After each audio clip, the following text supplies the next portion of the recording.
আচ্ছা, আসসালাম। জি, শোনা যাচ্ছে। থ্যাংক ইউ, হ্যাঁ ভাই, শোনা যাচ্ছে আপনাকে। তো ফুল ক্লিয়ার আউট। শুরু করবো। Thank you, thank you, thank you everyone. জি শোনা যাচ্ছে।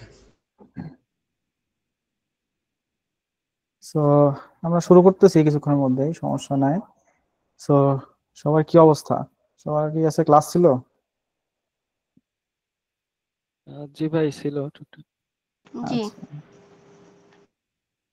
আচ্ছা, সমস্যা নাই। সবাই কি এক্সস্টেড নাকি নাকি এক্সাইটেড যে আমরা কি করতে যাচ্ছি নতুন? এক্সাইটেড। নাইস নাইস জি ভাই, আমরা অনেক excited. Nice, that's the spirit basically. So এই স্পিরিটটা দরকার বেসিক্যালি আমাদের, সমস্যা নাই।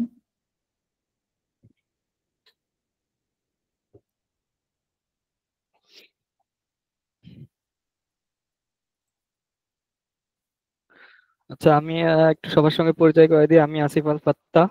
আহ, আমাকে তো সবাই চেনেন। আর ভাই হচ্ছে ক্লাস নেবেন, ভাই সহজ কোডিং এর মেন্টর হিসেবে আছেন। এছাড়াও ভাই রাকিব ভাই, যিনি হচ্ছে কাইট গেমস স্টুডিওতে অ্যাসোসিয়েট সফটওয়্যার ইঞ্জিনিয়ার হিসেবে আছেন। তিনি আমাদের আজকের ক্লাসটা নেবেন। আমাদের হচ্ছে সহজ কোডিং এর সিইও আকিব ভাই আজকে একটু পার্সোনাল ইমার্জেন্সির কারণে উপস্থিত থাকতে পারেনি। ওনার ইচ্ছা ছিল খুবই, উনি আগামী দিন হয়তো আমাদের সাথে জয়েন করবেন। আজকে আমাদের সাথে রাকিব ভাই এবং কাউসার ভাই আছেন সহজ কোডিং থেকে। আজকে আমাদের আজকের ক্লাস রাকিব ভাই কন্টিনিউ করবেন। থ্যাংক ইউ, থ্যাংক ইউ ভাই ফর দ্য ইন্ট্রোডাকশন। সো সমস্যা নাই। সো আমরা খুবই নাইস একটা উইক কাটাবো, এন্ড খুবই এটা একটা ইনফরমেটিভ একটা সেশন। সো আমরা খুবই একটু কি বলা যায়, এত নার্ড টাইপের পড়াশোনা করবো না। সো আমরা খুব চিল ভাবে জিনিসগুলো দেখবো এবং জিনিসটা রিয়েলাইজ করার চেষ্টা করবো, ঠিক আছে? কেননা আমরা জানি যে আসলে এই 3টা ক্লাস আর সামথিং দিয়ে আসলে কিছু পসিবল না। হ্যাঁ, তো আমরা আসলে আমাদের সবার টার্গেট থাকতে হবে যে আমরা আসলে কি করাচ্ছি, কি দেখতে পাচ্ছি, এবং যারা এখানে এক্সপিরিয়েন্সড আছে, ইন্ডাস্ট্রি এক্সপার্টরা আছে যারা ক্লাস নিচ্ছে, তারা আসলে কি বলতেছে। তারা ধরেন একটা জার্নি পার করে আসছে, তো তাদের আসলে মতামতটা কি, আসলে তারা কি জিনিসগুলো ফেস করছে এবং আজকে কি করা দরকার ছিল স্টুডেন্ট লাইফে, এবং এখন যারা সামনের প্রজন্ম, এখন যারা আপনাদের মতো প্রজন্ম, তারা আসলে কি করা উচিত। তো এই গাইডলাইনটাই আসলে নেওয়ার চেষ্টা করবেন। তো তাতে ফিল করতে পারবেন যে না, এখন যারা first year, second year, third ইয়ারে আছেন অথবা ফোর্থ ইয়ারের শেষের দিকে আছেন, তো এখন কি করা উচিত, আর এই কম সময়ের মধ্যেও আমি কি করতে পারি এবং কতটুকু পসিবল আমার দ্বারা, ঠিক আছে? তো এতটুকু নেওয়ার মতো সদিচ্ছা থাকলেই হবে, বুঝতে পারছেন? সমস্যা নাই। তো আমরা অনেক নাইসলি জার্নিটা শুরু করব অথবা মানে করবো। তো আমার স্ক্রিন দেখতে পাচ্ছেন? Sorry sorry sorry. জি ভাই। জি ভাই। নাইস, আমার স্লাইড দেখতে পাচ্ছেন নাকি? জি ভাইয়া। জি, থ্যাংক ইউ। সো তাহলে আমি শুরু করতেছি। হ্যাঁ, তো আজকের ক্লাসটা তো সবাই জানেন। So introduction to competitive programming, problem solving, anything আপনার যেটাই বলেন, সমস্যা নাই। সো আমরা আসলে আজকে ক্লাসের মূল উদ্দেশ্যটা হচ্ছে গিয়ে লাইক আমার জার্নি অথবা কম্পিটিটিভ প্রোগ্রামিং জিনিসটা কি আসলে, এবং কম্পিটিটিভ প্রোগ্রামিংটা আসলে কিভাবে করতে হয়, এবং মার্কেটে আসলে কম্পিটিটিভ প্রোগ্রামিং এবং প্রবলেম সলভিং আর যারা প্রবলেম সলভার তাদের মানে ডিমান্ডটা কি আসলে, বুঝতে পারছেন? তো এটা আসলে আমার আজকের মূল উদ্দেশ্য ক্লাসে জানানো। তো আমার কথা তো একদম নাইস এন্ড ক্লিয়ার নাকি? লাউড এন্ড ক্লিয়ার তো নাকি? আচ্ছা, ঠিক আছে। তো মানে শুরুতেই আমার পরিচয়টা দেই। আমি হচ্ছি ASM রাকিবুল হাসান। আমি এখন বর্তমানে সফটওয়্যার ইঞ্জিনিয়ার হিসেবে আছি কাইট গেমস স্টুডিওতে, ঠিক আছে? তো কাইট গেমস স্টুডিও একটা মোটামুটি কম্পিটিটিভ প্রোগ্রামিং আর প্রবলেম সলভিং রিনাউন্ড একটা কোম্পানি। তো এখানে আপনাদের আমরা অনেক মেশিন লার্নিং, ইমেজ প্রসেসিং থেকে শুরু করে অনেক টপ লেভেলে কাজ করি। তো আমাদের বিভিন্ন, আমরা যদি একটা সেক্টর বলি, অ্যান্ড্রয়েডেই আমাদের কমপক্ষে million of users regularly use করে, এবং আমাদের একটা অ্যাপ লাইক 10 মিলিয়নের 2-3টা অ্যাপ, 5 মিলিয়ন 2-3টা অ্যাপ আছে আর কি, প্লে স্টোরে আপনি দেখলে খুঁজে পাবেন। সো এখানে টপ লেভেলের কিছু কাজ হয় আর কি। সো আমার কম্পিটিটিভ ব্যাকগ্রাউন্ড যদি বলি, লাইক আমি ছিলাম লাকিলি আমি ICPC এশিয়েট ফাইনালিস্ট ছিলাম 2021 সালে। তো আমি পর্যন্ত 2টা ঢাকা রিজনাল পার্টিসিপেট করছিলাম। আর একটা আছে কি আপনার স্যামসাং R&D একটা কোড কন্টেস্ট করে পুরা বাংলাদেশে, সেখানে এটা ফাইনালিস্ট ছিলাম।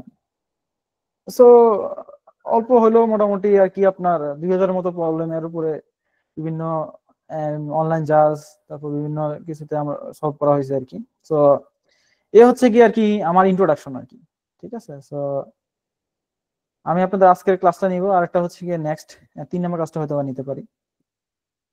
তো ফার্স্ট অফ অল মানে আসলে সহজ কোডিংটা কি এটা নিয়ে একটু কিছু তো বলি। সো সহজ কোডিং হচ্ছে গিয়ে একটা স্টুডেন্ট ফ্রেন্ডলি একটা বলা যায়, কি বলা যায়, স্টুডেন্ট ফ্রেন্ডলি একটা অর্গানাইজেশনও বলা যায়। আর আমরা যদি বলি যে আমরা যে ভার্সিটিতে ক্লাব থাকে বা সামথিং এই টাইপেরও কিছু বলা যায়, যে আমরা আসলে চাই যে খুবই অ্যাফোর্ডেবল স্টুডেন্টের জন্য আমরা যেন তাদের কেরিয়ার গাইডলাইন সহ একটা প্রোগ্রামিং জার্নি যেন সে শুরু করতে পারে, এবং তার জন্য যা দরকার পড়ে সেগুলোর একটা গাইডলাইন দেওয়াটা হচ্ছে কি আসলে সহজ কোডিং এর টার্গেট। তো যারা সহজ কোডিং এ আমরা আছি, তো সবাই আর কি আপনার কেউ ইন্ডাস্ট্রি এক্সপার্ট, কেউ এখন স্টুডেন্ট, যারা আসলে কম্পিটিটিভ প্রোগ্রামিং এ বলা যায় বাংলাদেশের টপ কিছু প্রোগ্রামার, ঠিক আছে। তারা এখানে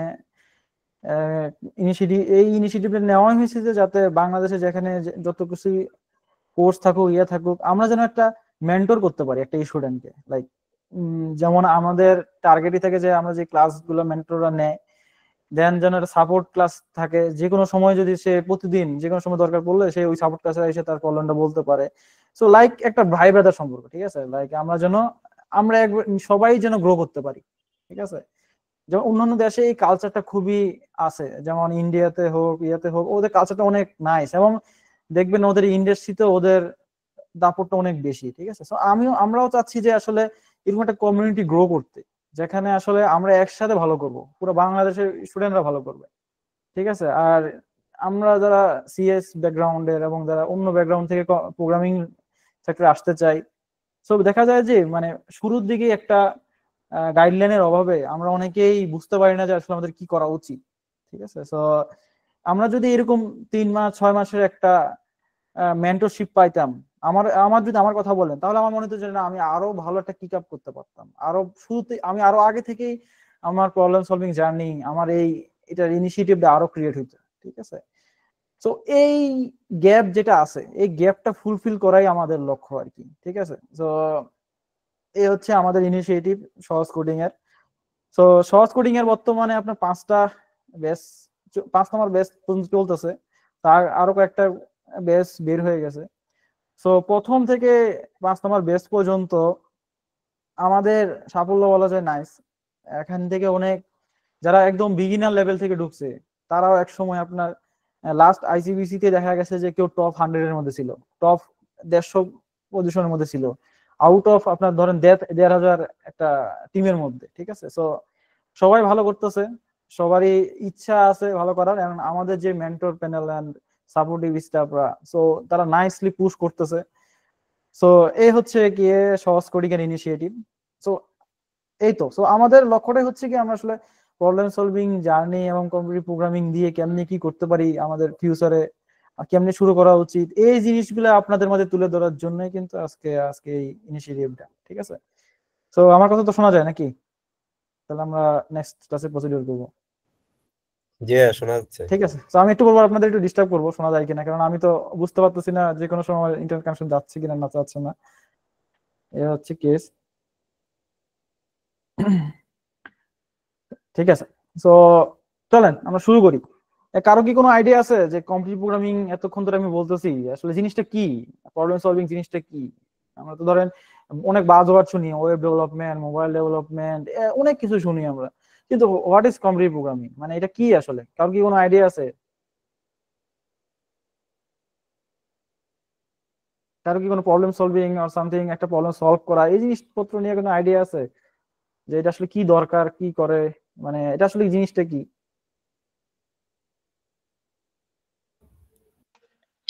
না, এখানে আমরা যতটুকু জানতাম যে কম্পিটিটিভ প্রোগ্রামিং আর ডেভেলপমেন্ট বলতে mobile development, web development, app development, এই সাইডটা মানে দুইটা কি ডিফারেন্ট জিনিস না? এরকম ভাবেই তো জানতাম আমরা। আচ্ছা আচ্ছা, ঠিক আছে, সমস্যা নাই। আর কারো কোনো আইডিয়া অথবা কোনো সে? প্রোগ্রামিং বলতে তো মূলত বোঝায় যে অল ওভার মানে programming is all about logic. এখন আচ্ছা আমরা যদি যে কোনো কিছুই সলভ করি বা কোনো একটা নতুন কিছু বিল্ড করি প্রোগ্রামিং এর মাধ্যমে, যে জায়গায় প্রোগ্রামিং ইউজ হইতেছে, তো তখন আমরা যেমন সাপোজ আমরা ফর লুপ দিয়ে প্রবলেম সলভ করতেছি। এখন আমি এমন একটা প্রোগ্রাম বিল্ড করতেছি যেখানে আমার ফর লুপের কাজ আছে অনেক, তো আমাকে বুঝতে হবে যে ফর লুপের আসলে মেইন লজিকটা কি, আমরা কখন ফর লুপটা ইউজ করতেছি। আচ্ছা তো এইভাবে আর কি মানে যখন আর কি আমরা অনেক বেশি লেভেলে মানে হাই লেভেলের প্রোগ্রাম সলভ করবো, আচ্ছা তো ওইখান থেকে আর কি কম্পিটিটিভ প্রোগ্রামিংটা আছে। বুঝতে পারছি। Nicely explained. আর কেউ কিছু বলতে চান? আর কোনো কারো আইডিয়া? কম্পিটিটিভ সহজ কথায় আই গেস মানে কম্পিটিটিভ প্রোগ্রামিং হচ্ছে প্রোগ্রামিং এর কম্পিটিশন, রাইট? নাইস এরকমই তো কিছু একটা। নাইস, ঠিক আছে চলেন আমরা আসলে শুরু করি। So what is competitive programming? হ্যাঁ, যিনি লাস্ট বললেন এটা হচ্ছে আসলে প্রোগ্রামিং এর একটা কম্পিটিশন, শুনি মনে হচ্ছে এরকম একটা কিছু। ঠিক আছে, তো বলা যায় প্রোগ্রামিং এর খেলাধুলা, প্রোগ্রামিং স্পোর্টস। ঠিক আছে, অনেকে এটা শর্টকাটে বলে যে স্পোর্টস প্রোগ্রামিং আর সামথিং। ঠিক আছে, আমরা আসলে প্রোগ্রামিং এর নিয়ে খেলাধুলা করব, এটা হচ্ছে ডেফিনেশন। এবং আমরা যখন কম্পিটিশন করি কি হয়, সেখানে ধর আমরা একটা ভালো করতে পারি, একটা রানার আপ হতে পারি, চ্যাম্পিয়ন হতে পারি, একটা পজিশন আনতে পারি। ঠিক আছে, এরকম টাইপের কম্পিটিশন এটা। ঠিক আছে, সো এটা হচ্ছে একটা মোটামুটি আমরা এটা ডেফিনেশন বললাম। আসলে কোর এলিমেন্টটা কি? এখন কোর এলিমেন্ট বলতে আমরা কি বুঝি, যে আসলে কম্পিটিটিভ প্রোগ্রামিং কি আছে না আছে? আচ্ছা, কম্পিটিটিভ প্রোগ্রামিং এর মধ্যে আমরা ধরেন আপনাদের ক্লাসে কোনো সময় করায় না যে ধরেন আপনাকে একটা টাস্ক দিলাম, আপনি একটা স্টার প্রিন্ট করেন। আপনি ধরেন স্টার প্রিন্টের প্রবলেম তো আমরা সলভ করছেন অনেকেই, যে আপনি ধরেন হয়তো বা একটা স্ট্যাক বানান অথবা ছোট কিছু একটা প্রিন্ট করেন, 1 থেকে 100 প্রিন্ট করেন, টাইপের অনেক প্রবলেমই আপনাদের ক্লাসে আপনাদের টিচাররা ল্যাবে হোক বিভিন্ন জায়গায় দেয় না, আপনারা এগুলো সলভ করেন না ল্যাবে? কখনো করা হয়েছে? জি জি ভাই করা হয়েছে। আচ্ছা, তো প্রোগ্রামিং, কম্পিটিটিভ প্রোগ্রামিংটাও এমন একটা কিছু যে ধরেন আপনাকে আনসিন একটা প্রবলেম দেওয়া হবে। ঠিক আছে, যেমন ক্লাস আপনাদের একটা আনসিন একটা প্রবলেম আপনার টিচারদের দেয়, তো আনসিন প্রবলেমটা আপনি প্রবলেমটা সলভ করে একটা কিছুতে সাবমিট করবেন। সেই সাবমিশন, সেই প্রোগ্রামটা ধরেন একটা সিস্টেমে সাবমিট করলেন, সেই সিস্টেম আপনাকে বলে দিবে যে আপনার প্রোগ্রামটা কি কারেক্ট নাকি কারেক্ট না। বুঝতে পারছেন?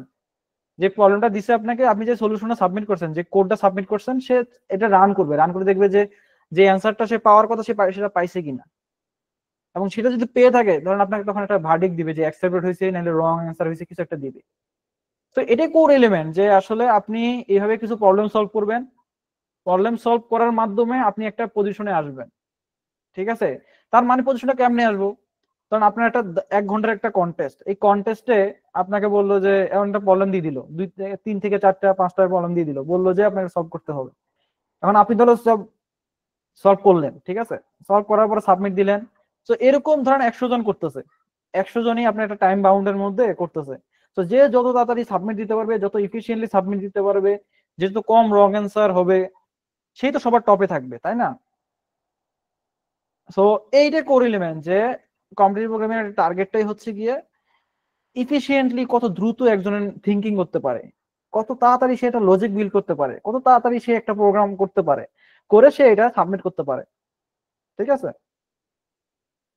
তো মোটামুটি একটা আইডিয়া পাওয়া গেছে যে কম্পিটিটিভ প্রোগ্রামিং কেমনে কাজ করতেছে, কেমনে এই জিনিসটা হইতেছে। বুঝতে জি পারছেন? ঠিক আছে, তো সমস্যা না, আমরা আরো সামনে যাচ্ছি, আমরা আরো কিছু জানতে পারবো। আচ্ছা, হোয়াই ইট ম্যাটার্স বেসিক্যালি, মানে এটা আসলে কেন বিগিনারদের জন্য দরকার। আচ্ছা, এখন ধরেন আমি আপনাকে বললাম যে ধরেন 1 থেকে 100, আপনি 1 থেকে 100 যোগ করেন, যোগ করলে কত অ্যান্সার হবে? কেউ কি বলতে পারবেন? 1050 ভাই। নাইস, আপনি তো ধরেন এটা বলতে পারলেন। ধরেন আমি বললাম যে আরেকটা শূন্য বেশি হবে ভাই, 1050 এর পরে আরেকটা শূন্য আসবে ভাই। আচ্ছা সমস্যা নেই, মানে না আমারও 10,500 হবে ভাই। একজ্যাক্ট অ্যান্সারটা আমারও জানি না, আমিও জানি না। ধরেন আমি আপনাকে বললাম যে 1 থেকে 10 লাখ 1 কোটি, 1 থেকে 1 কোটি পর্যন্ত যোগফল কত হবে, এটা বলতে পারবেন কেউ? আচ্ছা, বলাটা তো টাফ, না ভাই এটা পারবো না। তো হ্যাঁ ভাই। এটা যদি আপনাদের কাউকে বলতাম যে 1 থেকে 100 আপনি এটা যোগটা করবেন প্রোগ্রামিং এর মাধ্যমে, এটা কি কে কে আমাকে সলিউশনটা বলতে পারবেন যে এটা আসলে কেমনে করতে পারবেন আপনি? বা একটা ফলো ইউজ করে নাইস নাইস, এই তো নাইস একটা অ্যান্সার দিয়েছেন। সো আমি একটা ভেরিয়েবল রাখতে পারি, আমি একটা ফর লুপ ইউজ করবো, 1 থেকে 100 চালাবো, প্রতিবারই ভেরিয়েবলের মধ্যে যোগ করতে থাকবো, যোগ করলে লুপটা শেষেই আমি একটা অ্যান্সারটা পেয়ে যাবো, তাই তো নাকি? এটাই তো আপনি বললেন, তাই না? জি ভাইয়া, জি জি এইটাই। আচ্ছা, এখন আমি যদি আপনাকে বলি যে 1 থেকে 100 পর্যন্ত যোগ করলে তো একটা ফর লুপ চালান 1 থেকে 100, আরেকটা হচ্ছে কি ধরেন আমি 1 থেকে 1 কোটি বললাম, তাহলে কি আপনি 1 থেকে 1 কোটি পর্যন্ত লুপ চালাবেন, তাই না?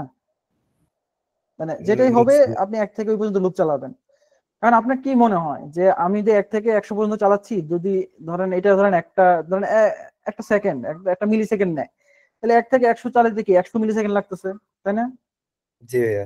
তো তাহলে না ভাই, কম্পিউটার এখানে হচ্ছে আমরা নেস্টেড লুপ ইউজ করে করতে পারি ভাই এখানে। নেস্টেড লুপ মানে না 100 লুপ চালালাম আবার হ্যাঁ। না, আমরা সিম্পল একটা লুপ চালিয়ে করতে পারি, নেস্টেড লুপ এখন দরকার পড়তেছে না। তো তাইলে আমরা রিকার্শন ইউজ করতে পারি। হ্যাঁ, একই জিনিস আমরা এখনকার হয়তো বা ক্লাসে পড়বো না। রিকারশন এন্ড ফর লুপ একই, ঠিক আছে? আমরা রিকারশন ভাবো এটা জিনিসটা একটা রিকার্সিভ একটা ফর লুপ, আর এটা হচ্ছে কি একটা ফর লুপ মানে একটা লুপ, আমরা একটা হোয়াইল লুপ ইউজ করতে পারি, অনেক লুপ ইউজ করতে পারি, ঠিক আছে? কিন্তু জিনিসটা তো একই, যে ধরেন প্রত্যেকটা একবার একবার করে সামনে আগাবে এবং একটা কাউন্ট করতে থাকবে, তাই না? তো আমি যেটা বলতেছিলাম যে 1 থেকে 100 যদি প্রতিটা যদি আমরা মিলি সেকেন্ড ধরি, তাহলে কি 100 মিলি সেকেন্ড লাগতেছে? এটা নিয়ে তো একমত সবাই নাকি? জি ভাইয়া। সো আচ্ছা ভাই, আমি একটু ইন্টারাপ্ট করতাম। হ্যাঁ, অবশ্যই। আমাদের হচ্ছে এখানে 100 জনের বেশি আসলে আমরা অ্যাকসেপ্ট করতে পারছি না গুগল মিটে। তো একটু সমস্যা হচ্ছে, এখানে অনেকেই জয়েন করতে পারছে না। তো আমরা আচ্ছা জুমে ট্রান্সফার করতে পারি কিনা এখন? আচ্ছা, আমি একটা সলিউশন বলি। আহ, আপনি একটা আলাদা একটা ইয়া খোলেন, সামথিং লাইক মিট, একটা মিটে জয়েন করেন, ঠিক আছে? একটা মিটে জয়েন করে ওই মিট থেকে স্ক্রিন শেয়ার দিয়ে এটা ব্রডকাস্ট করেন। আচ্ছা, মানে সলিউশন আছে আমাদের। স্যারের জুমের প্রিমিয়াম নিয়ে আছে, উনি আর কি জুমের লিংকটা দিছিল, আমরা ওটাই আপাতত যে ট্রান্সফার করতাম তাহলে কেননা এখন কি সবাই আসিফুল ভাত্তা ভাই, একটা জিনিস একটু বলতে চাই ভাই, এটা কি কোনোভাবে ফেসবুকের আমাদের কম্পটনের গ্রুপে লাইভ করা সম্ভব? লাইভ ক্লাস অবশ্য লাইভ হচ্ছে না, অন্যান্য ইভেন্ট লাইভ হবে, ক্লাস আজকে লাইভ হচ্ছে না। ওকে ভাই।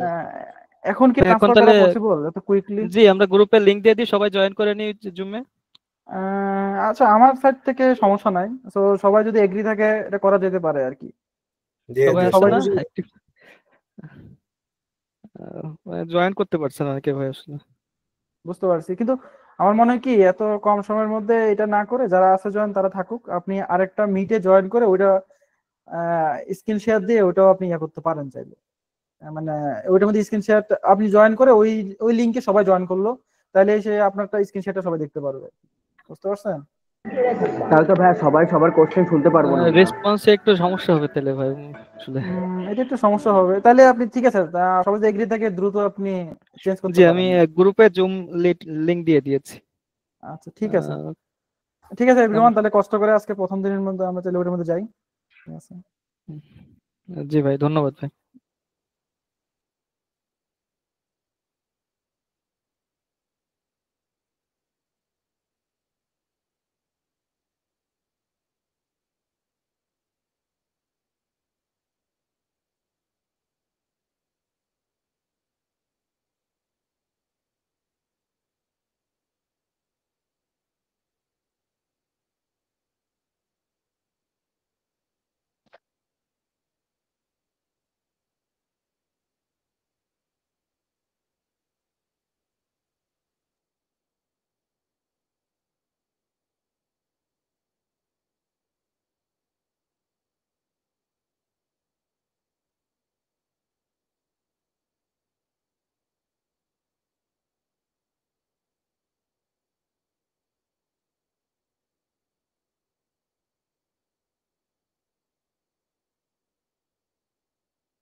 সবাই জুমে জয়েন করো।